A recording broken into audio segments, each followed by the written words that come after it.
47th president-elect of the United States. Kelly O'Donnell's with us. Ryan Noble's with us as well. We need to underscore this right now, right? Yes. Because this is the moment that NBC News has, our decision desk has projected that he is, in fact, the winner. We've been talking about it for hours. 99% confidence rating. We don't call it until we're hit there. Exactly, Yeah. we project. It's an extraordinary political achievement. Especially, Kelly, when you consider where he was just 6 months ago. Here's a man, first of all, when he's sworn in January, he'll be the oldest ever at 78. And remember when that was a thing, this election season. Right, survives 2 assassination attempts. Oh, by the way, he's a convicted felon.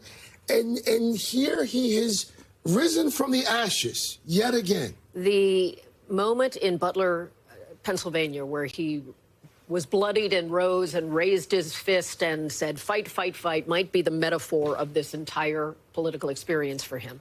He has come back in a way that, remember, he had a busy, busy primary because his own party didn't think they were going to stick with him.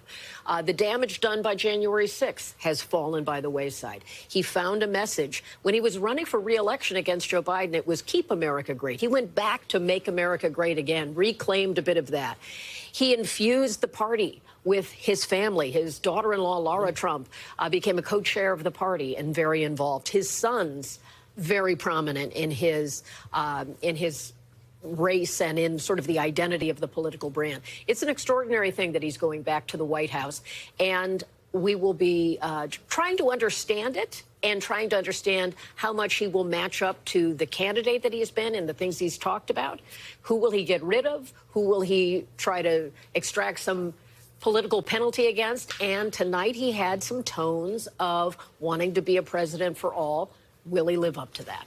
Yeah, I thought it was pretty striking in his remarks that he never mentioned Kamala Harris's name, never mentioned Joe Biden's name, didn't even talk about Democrats. It was really just a purely celebratory mood, made reiterated many of the promises that he made on the campaign trail.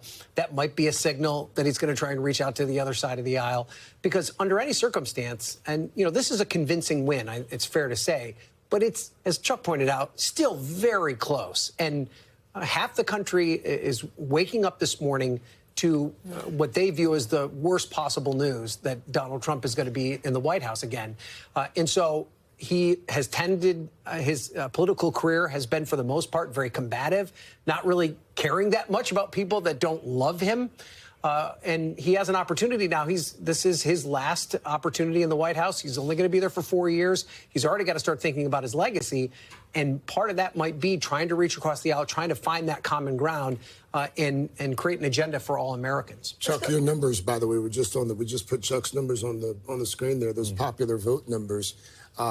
There's about a 5 million vote margin. Yeah, and, you know, it'll close probably in half because of California. So the popular vote margin might be 2 to 3 million. But we got to realize something else here. I mean, he's now the most transformational leader of the Republican Party since Reagan.